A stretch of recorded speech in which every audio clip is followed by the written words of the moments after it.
ভাই বোন যখন একসাথে কথা বলে তখন আল্লাহ তাআলা বলেন এই সময়টাকে থামিয়ে দাও। আমি খুব অবাক হয়েছিলাম এই হাদিসটা শুনে। আচ্ছা, ভাই বোন কথা বললে ফেরেশতাদেরকে আল্লাহ কেন সময় থামিয়ে দেওয়ার কথা বলল? পরে যখন ডিটেইল জানলাম তখন খুব কষ্ট লাগলো। ডিটেইলটা ঠিক এরকম ছিল।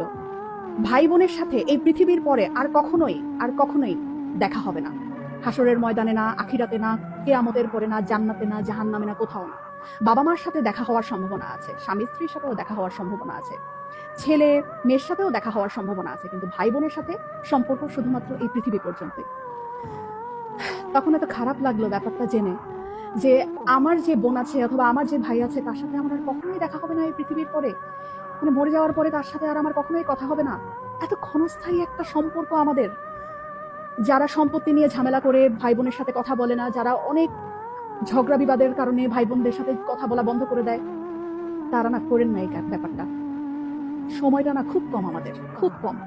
এত কম সময় নিয়ে আমরা পৃথিবীতে এসেছি এবং এই কম সময়ের মধ্যে আমরা আবার কলুষতা, আমরা আবার ঝগড়া বিবাদ এইরকম করে আমাদের এত কাছের এত আপন একটা মানুষ, একই পেটের মায়ের পেটের বোন, মায়ের পেটের ভাইয়ের সাথে কথা বলা বন্ধ করে দিলাম।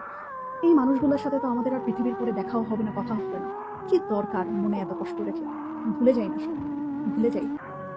অল্প একটু সময়ের ব্যবধান, তারপরে সব নাই, শেষ।